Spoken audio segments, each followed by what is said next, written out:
নাম ছাড়া বৃথাই জীবন। পঞ্চপাণ্ডব এক জায়গায় বসে আছে, কৃষ্ণকে জিজ্ঞেস করছে, আস্তে, কৃষ্ণকে জিজ্ঞেস করছে, প্রভু দাপর শেষ হচ্ছে, কলি আসছে। কৃষ্ণকে জিজ্ঞেস করছে, প্রভু দাপর শেষ হচ্ছে, কলি আসছে। যুধিষ্ঠির মহারাজ, অর্জুন, ভীম, নকুল, সহদেব পাঁচজনে চুপচাপ বসে আছে সামনে। কৃষ্ণ দেখতে পেয়ে জিজ্ঞেস, এই যে আপনাদের মুখগুলো শুকনো শুকনো কেন? রাত জাগাছে নাকি? আজ একাদশী নয় তো? আজ তো একাদশী নয়, তাহলে মুখগুলো শুকনো শুকনো কেন? কেন? মনে হচ্ছে নৌকা ডুবি হয়েছে মনে হচ্ছে আপনাদের, কিংবা আইলা হয়ে গেছে এমন কেন? না না, আপনাদের বলা হয়নি, কৃষ্ণ বলছে পঞ্চপাণ্ডবকে। সামনে বসে আছে, আবার মাইক ডিস্টার্ব করছে, আপনি বুঝতে পারছেন? গ গ গ গ করছে। আচ্ছা দাদা ভাইরা, কিছু মনে করবেন না। আমি আপনাদের কাছে এলাম, একটা নিবেদন রাখলাম সবার কাছে, কীর্তন কমিটি যারা আছেন, পরবর্তী ক্ষেত্রে আমি এলে আর আপনারা প্রচার করবেন না, একবারে প্রচার করবেন না। বিনা প্রচারেই আপনাদের জায়গা পূর্ণ হয়ে যাবে। এই প্রচার করলেই দশা হবে। এনার মাইক আজকাল ঠিক হবে না, মানে ডিস্টার্ব আছে একটু, লাইনের অসুবিধা। ওনার কোনো দোষ নেই, মাইক সেট খুব ভালো, কিন্তু ডিস্টার্ব আছে, আর কোনো কিচ্ছু করা যাবে না। যা আছে তাই নিয়ে কষ্ট করে শুনতে হবে। আর আমি কিন্তু কীর্তন করে তৃপ্ত হলাম না। কেন বলুন তো? আমার যে রাত্রি জেগে আমি এসেছি, আমার মন মানসিকতাগুলো আমি যে বলতে যাব, আমার বলার ভাবটাই নষ্ট হয়ে যাচ্ছে। কেন না, একটা কথা ভাববো মাথায় আসছে, ওটা নষ্ট হয়ে যাচ্ছে বারবার চাপের জন্য। তো যাই হোক, চেষ্টা করুন মাইকে গ গ ভাবটা বন্ধ করা, যতটুকু পারেন চেষ্টা করুন।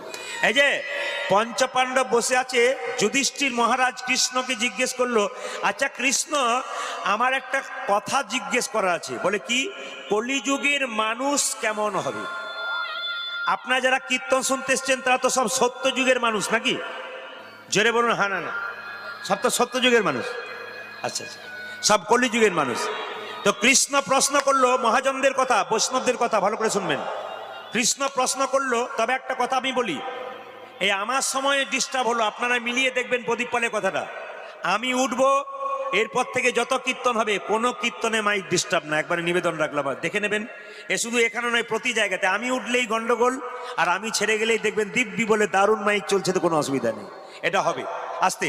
তো লক্ষ্য করুন, যে যেখানে আছেন, কৃষ্ণ জিজ্ঞেস করছে, কি বললে? যুধিষ্ঠির একবার বলো, কলিযুগের মানুষ কেমন হবে?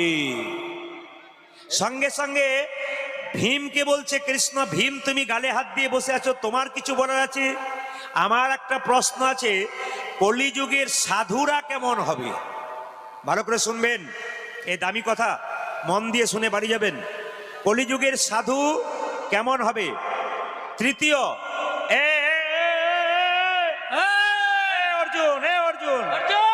অর্জুন। আর অর্জুনের মাথা ঠিক নেই। অর্জুন বলছে, অর্জুন তোমার কিছু ব্যাপার আছে। আস্তে, অর্জুন তোমার কিছু ব্যাপার আছে।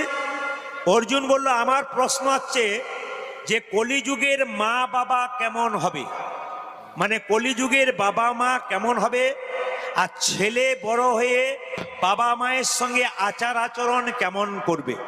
কৃষ্ণকে জিজ্ঞেস করছে। ভালো করে আমি প্রশ্নগুলো জিজ্ঞেস করবো, কিন্তু আপনাদের তিনটে প্রশ্ন হয়ে গেল, যুধিষ্ঠিরের, ভীমের, অর্জুনের। নকুল প্রশ্ন করলো, আচ্ছা প্রভু, আমার একটা কথা জিজ্ঞেস করা আছে। বলে কি? কলিযুগের ধর্ম কেমন হবে? কলিযুগের ধর্ম কেমন হবে? আচ্ছা বেশ, ঠিক আছে। আচ্ছা সহদেব, তুমি কিছু জিজ্ঞেস করছো? সহদেব বলছে, কলিযুগে 3 ভাগ পাপ আর 1 ভাগ পুণ্য। তা কলিযুগের মানুষ কি এমন কাজ করবে যার জন্যে এই 3 ভাগ পাপ থেকে মুক্তি হবে, আমায় একটু বলে দিন। আমি কিন্তু প্রশ্নগুলো করলাম, যদি কেউ বলতে পারে আমি তাকে কোটি কোটি প্রণাম দেবো। প্রশ্নগুলো শুধু বলবেন। কৃষ্ণকে যুধিষ্ঠির মহারাজ জিজ্ঞেস করলেন কি? কলিযুগের, জোরে বলুন, মানুষ কেমন হবে। 2, ভীম জিজ্ঞেস করলো কি? কলিযুগের সাধু কেমন হবে। অর্জুন কি জিজ্ঞেস করলো? কলিযুগের বাবা মা কেমন হবে। আচ্ছা নকুল কি জিজ্ঞেস করলো? কলিযুগের সাধুরা কেমন হবে। কলিযুগের ধর্ম কেমন হবে। আর সহদেব জিজ্ঞেস করলো 3 ভাগ পাপ করলে যুগে 1 ভাগ পুণ্য, তা কি করলে আমরা পাপ থেকে মুক্তি পাবো একটু বলে দিন। কৃষ্ণ বলল আজকে আমার সময় নেই, আমি একটু চললাম, তোমাদেরকে কালকে আমি উত্তরটা দেব। লক্ষ্য করুন, তোমরা এক কাজ করো, কাল সকালবেলায় কালকে সকালবেলায় আমি আসবো। আজকে 5 ভাই 5টা রাস্তা দিয়ে যাবে, আলাদা আলাদা রাস্তায়। কি কি দেখলে কাল সকালে আমাকে বলবে, আমি তোমাদের প্রশ্নের উত্তর দিয়ে দেবো।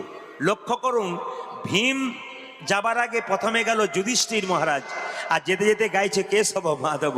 যেতে যেতে গাইছে কি, চলে যাচ্ছে যুধিষ্ঠির মহারাজ, আর যেতে যেতে গাইছে কি গাইছে, কেশব মাধব গিরিধারী লাল, কেশব মাধব গিরিধারী লাল, কেশব মাধব গিরিধারী লাল, কেশব মাধব গিরিধারী লাল, মাদন গোপাল জয় জয় নন্দ দুলাল, মদন গোপাল জয় জয় নন্দ দুলাল, মদন গোপাল জয় জয় নন্দ দুলাল, মদন গোপাল জয় জয় নন্দ দুলাল, কেশব মাধব গিরিধারী লাল,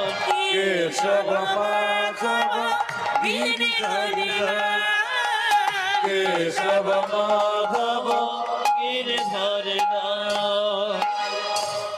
যুধিষ্ঠির মহারাজ যখন গেল, আস্তে আস্তে আস্তে যুধিষ্ঠির মহারাজ যখন গেল, তখন দেখতে পেল একটা হাতি। যুধিষ্ঠির মহারাজ মনে মনে ভাবছে, কেমন হাতি দেখলাম রে বাবা, বাপের কালে এমন হাতি ও মায়েরা। হাতির 4টে পা দেখলো, হাতির 2টো কান দেখলো, 2টো চোখ দেখলো, একটা লেজ দেখলো। আশ্চর্য ব্যাপার, হাতির 2টো মুখ দেখতে পেল। তা যুধিষ্ঠির মহারাজ মনে মনে ভাবছে, হাতি তো দেখলাম বহু, কিন্তু এ কেমন হাতি দেখলাম। কৃষ্ণ বলেছে এই পথ দিয়ে চলে যাও, আমি দেখতে পেলাম একটা হাতি। হাতির আবার 2টো সুর, কোনো জায়গায় তো দেখতে পাই নাই। আচ্ছা ঠিক আছে, কালকে সকালে কৃষ্ণকে জিজ্ঞেস করব, তুমি যে আমাকে ওই পথে যেতে বললে, হাতি দেখলাম, তার 2টো সুর দেখলাম কেন। ভালো করে শুনবেন যারা জ্ঞানী আছেন।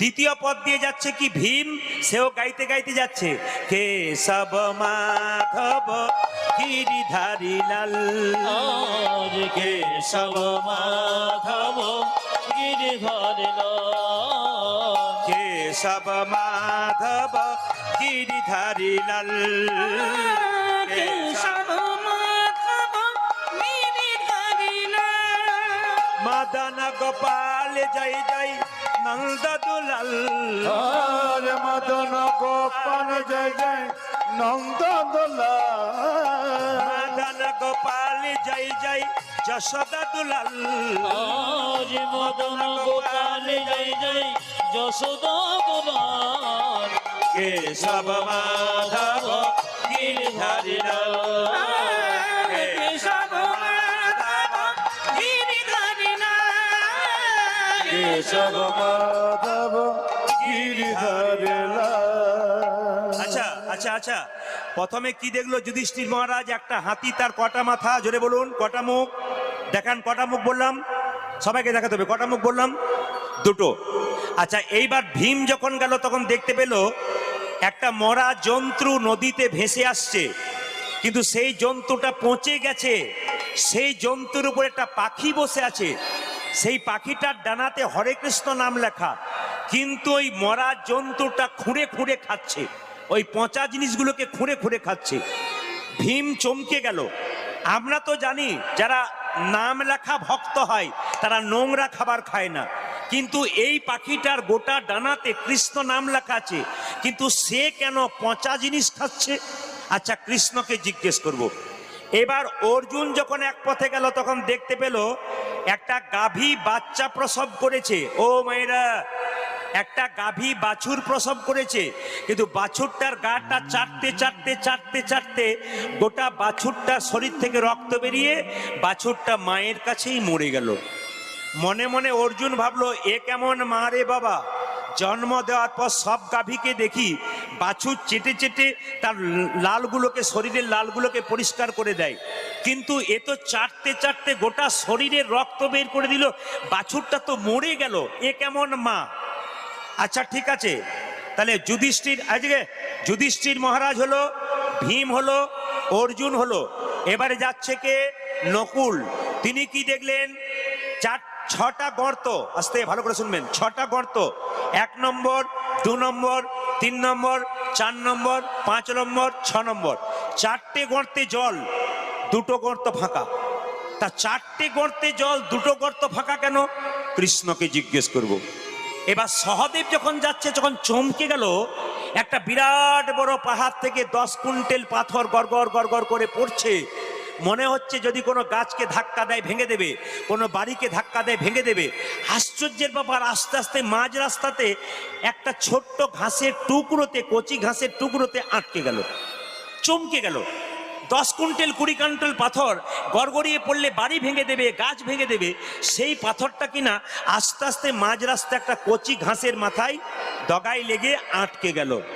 আচ্ছা কৃষ্ণকে জিজ্ঞেস করব। কৃষ্ণ এলো পরের দিন, এই যে পঞ্চপাণ্ডব এদিকে এসো, কালকে গিয়েছিলে? যুধিষ্ঠির মহারাজ বললেন, প্রভু গিয়েছিলাম, চমকে গেলাম। কি চমকে গেলে? হাতি দেখলাম। তাতে কি হয়েছে? বাপের জন্মে দেখি নাই। তার মানে বুঝলাম না। বলছে অনেক হাতি দেখেছি, সব কিছু আছে, 2টো মুখ দেখতে পেলাম কেন? তোমার প্রশ্ন ছিল না কলিযুগের মানুষ কেমন হবে? কৃষ্ণ বলল, কলিযুগের মানুষের 2টো করে মুখ থাকবে, ও হচ্ছে কলি। এই যে আপনার প্রশ্ন করবেন, প্রদীপ বাবু আমাদের তো একটা মুখ রয়েছে, 2টো মুখ কোথায়? বলছে একটা বাইরে দেখা যায়, একটা ভেতরে আছে। বলে কেমন? একটা প্রমাণ দিয়ে দিই আপনাদের, বাস্তব প্রমাণ। যেমন দেখবেন একজন ভদ্রলোকে বলছে, কি নবীন বাবু ভালো আছেন তো? আপনার মতো মানুষ হয় না, আপনি খুব ভালো মানুষ। নবীন পেরিয়ে গেল আর মনে মনে ভাবছে, তুমি যতক্ষণ না মরছো ততক্ষণ তোমার 2 বিঘা জমিটা আমি নিতে পারছি না। মানে বুঝতে পারছেন, ভেতরে একরকম আর বাইরে একরকম। যেমন অপরাধ নেবেন না, আমি দেখেছি কোন স্ত্রী দেখতে কালো, তার স্বামী তাকে এসে বলে, আহ চম্পাবতী, তোমার মতো রূপবতী আর কেউ না, তুমি সবিতা নয়, তুমি আমার কবিতা, তুমি যে কি সুন্দর দেখতে। ওই মেয়েটি তখন যেই না আয়না নিয়ে দেখতে যায়, তাহলে আমি সুন্দর দেখতে। ও তখন মনে মনে ভাবে, তুমি যতক্ষণ না মরছো আর একজন ঢুকতে পারছে না। তার মানে কি বলুন তো, বাইরে একরকম আর ভেতরে একরকম। কলিযুগের মানুষের 2টো মুখ, সাবধান থাকবেন। যখন কথা বলবে সাবধান থাকবেন, কোন মুখটাতে বলছে ওটা ভাববেন, কিন্তু ভেতরেরটাতে না বাইরেটাতে। কৃষ্ণ বলছে, আচ্ছা আচ্ছা ভীম তুমি কি দেখলে? আমি দেখলাম কতকগুলো একটা মরা জন্তু ভেসে আসছে, তার মধ্যে একটা পাখি বসে আছে, তার ডানায় কৃষ্ণ নাম লেখা আছে, কিন্তু পাখিটা ওই মরা জন্তুটা খুঁড়ে খুঁড়ে খাচ্ছে, পচা জিনিস খুঁড়ে খাচ্ছে। কেন?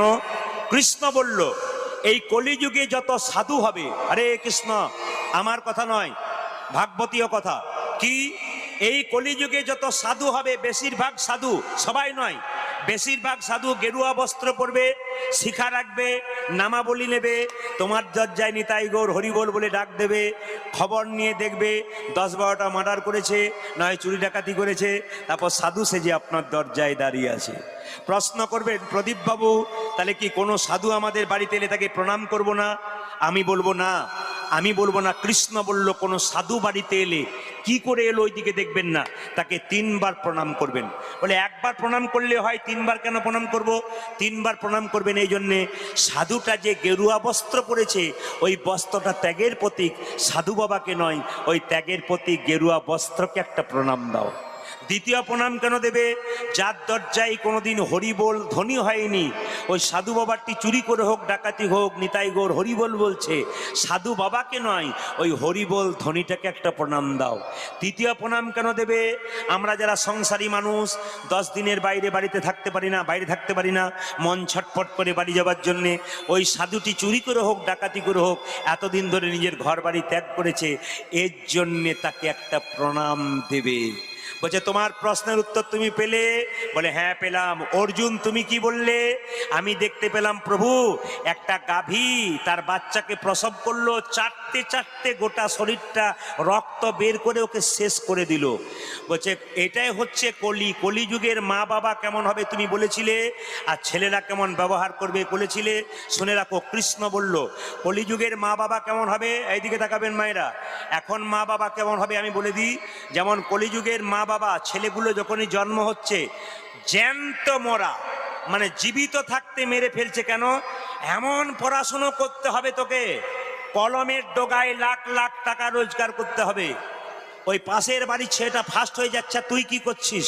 তার মানে চাপ দিয়ে দিয়ে তাকে মানবিকতা শেখাচ্ছে না, ধর্ম শেখাচ্ছে না, তাকে বলছে তোকে আমেরিকা যেতে হবে, লন্ডন যেতে হবে, ডাক্তারি পড়তে হবে। এই পড়া করে করে তাকে একটা টাকা রোজগার করার যন্ত্র তৈরি করে দিচ্ছে। মানবিকতা, মনুষ্যত্ব নষ্ট হয়ে যাচ্ছে। এরপরে সে তার মা বাবাকে চিনতে পারছে না, আত্মীয় স্বজনকে চিনতে পারছে না। ও আমেরিকায় ডাক্তার হলো, এখানে বাবা কেঁদে কেঁদে মরল খাবার জন্য, একবার বাবার কাছে এলো না। এইরকম ডাক্তার তৈরি করা মানে কি? মা বাবা ছেলেকে তৈরি করে জ্যান্তে মরিয়ে দিচ্ছে, মানে জীবিত থেকেও মেরে দিচ্ছে। কেন? তোকে অনেক বড় হতে হবে, টাকা রোজগার করার যন্ত্র তৈরি।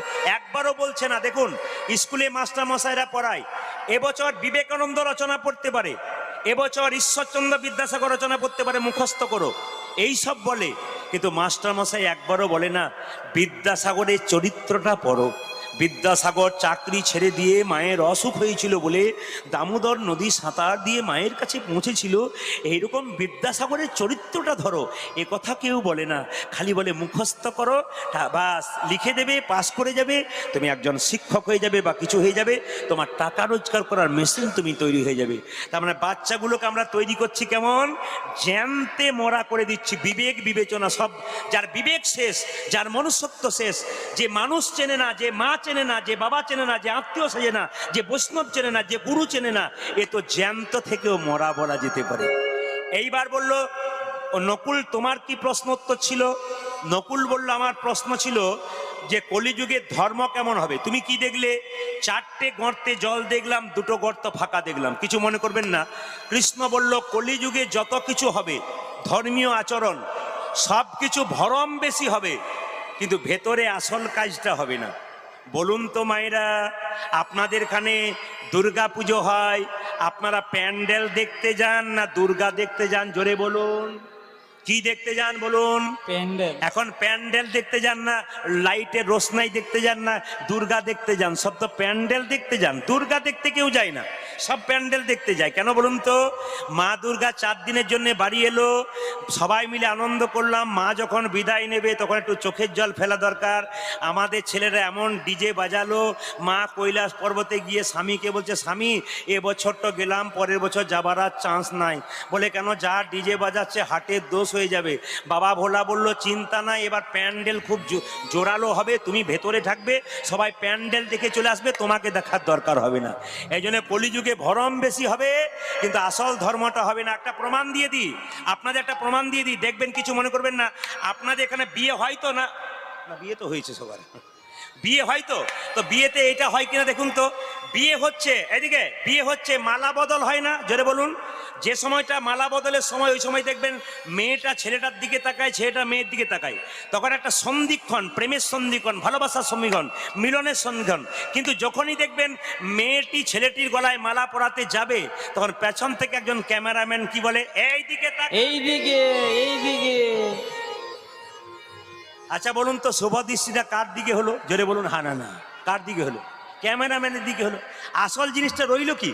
আমি বলতে চাইছি আপনারা ক্যামেরা করুন, ধরে রাখুন, কিন্তু শুভ দৃষ্টির সময়টা তো এরকম এই দিকে তাকান, এই দিকে তাকান বলবেন না। তাহলে কি হবে না, শুভ দৃষ্টিটা নষ্ট না হয়ে শুভ দৃষ্টি ক্যামেরাম্যানের দিকে হয়ে যাবে, আপনার কিন্তু হবে না।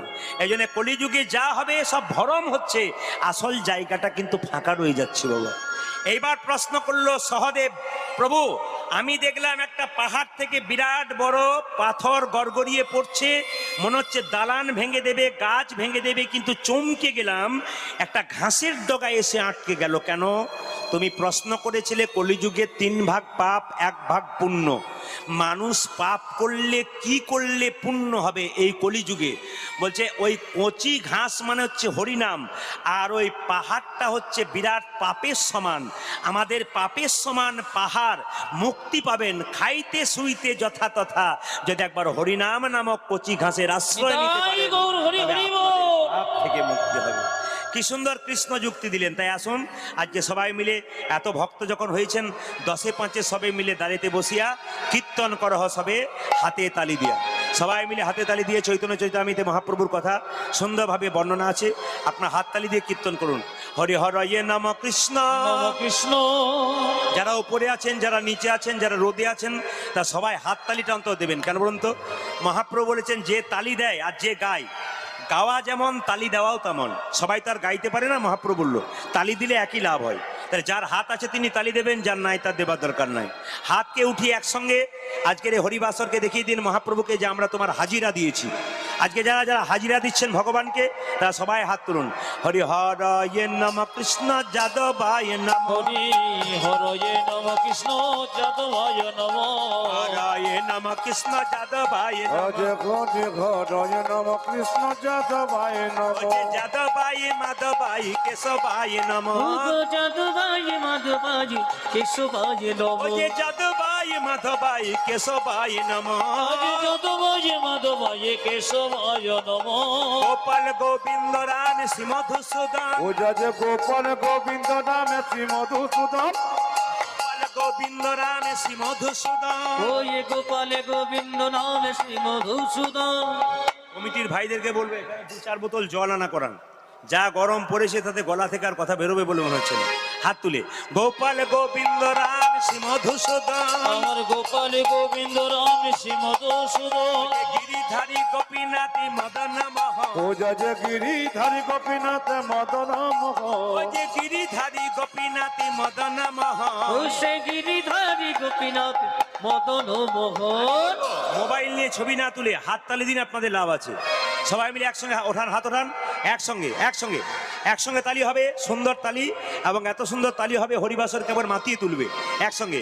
হরি হরয়ে নম কৃষ্ণ যাদবায় নম, হরি হরয়ে নম কৃষ্ণ যাদবায় নম। হরয়ে নম কৃষ্ণ যাদবায় নম, অজে ঘটে ঘটয় নম কৃষ্ণ যাদবায় নম। ওজে যাদবায় মাধবায় কেশবায় নম, ও সে যাদবায় মাধবায় কেশবায় নম। ওজে যাদবায় মাধবায় কেশবায় নম, যাদবায় মাধবায় কেশবায় নম।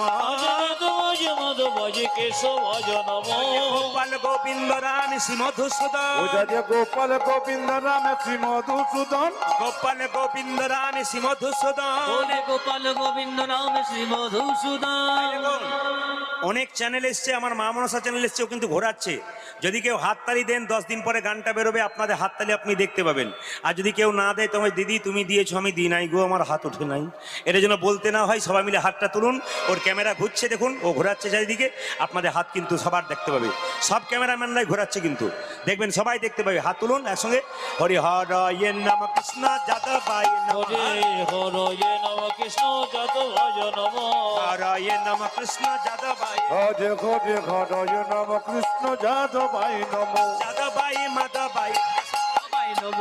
যাদবায় মাধবায় কেশবায় নম। ওজে যাদবায় মাধবায় কেশবায় নম, ও যে যাদবায় মাধবায় কেশবায় নম। ওজে গোপাল গোবিন্দ রাম শ্রী মধুসূদন। তালি। ওরে গোপাল গোবিন্দ রাম শ্রী মধুসূদন। ওজে গোপাল গোবিন্দ রাম শ্রী মধুসূদন, ও সে গোপাল গোবিন্দ নাম শ্রী মধুসূদন। ওজে গিরিধারী গোপীনাথী মদন মোহন, আজ গিরিধারী গোপীনাথ মদন মোহন। ওজে গিরিধারী গোপীনাথী মদন ও মোহন। যে গিরিধারী গোপীনাথ মদন মোহন। সবাই তালি দিচ্ছে, আস্তে দাঁড়ান দাঁড়ান, সবাই তালি দিচ্ছে, আমার দিকে তাকান। আপনাদের চোখ তো আমার দিকে যাচ্ছে, আর আমার চোখ আপনার দিকে। 2-4 জন হরি হরয়ে নম কৃষ্ণ যাদবায় নম, যাদবায় মাধবায় কেশবায় নম। 2-4 জন এরকম দেখছে, কত লোক হয়েছে, কাল পেপারে দিতে হবে। আবার অনেকে হাত তুলছে না 2-4 জন, কেন বলুন তো? ওরা ভাবছে যারা তুলছে তাদের কি হয় আগে দেখি, তারপর তুলি। কিন্তু যখন তুলবে তখন তোমার তার শক্তি থাকবে না, ট্রেন পেরিয়ে চলে যাবে তো। এই জন্য শক্তি থাকতে তোলো। যদি ক্ষমতা থাকতে কেউ ব্যাংকে টাকা জমা দেয়, বেশি বয়সে রোজগার করতে হয় না, সুদে বসেই খেতে হয়। এখন শক্তি আছে, এখন বলে নিন। যখন শক্তি হারা হয়ে যাবেন আর বলারও ক্ষমতা থাকবে না, তোলারও ক্ষমতা থাকবে না। সবাই মিলে একসঙ্গে আর একবার হয়ে যাক, হরি হরয়ে নম কৃষ্ণ যাদবায় নম, হরি হরয়ে নম কৃষ্ণ যাদবায় নম, হরয়ে নম কৃষ্ণ যাদবায় নম, হরি হরয়ে নম কৃষ্ণ যাদবায় নম, হরে যাদবায় মাধবায় কেশবায় নম, হরি বল। বসে যাদবায় মাধবায় কেশবায় নম, হরে যাদবায় মাধবায় কেশবায় নম, হরি যাদবায় মাধবায় কেশবায় নম, গোপাল গোবিন্দ রাম শ্রী মধুসূদন, ও যে গোপাল গোবিন্দ নামে শ্রী মধুসূদন, গিরিধারী গোপীনাথী মদন মোহন, বসে গিরিধারী গোপীনাথ মদন মোহন, ওই গিরিধারী গোপীনাথী মদন মোহন। আজ গিরিধারী গোপীনাথ মদন মোহন। এদেরটা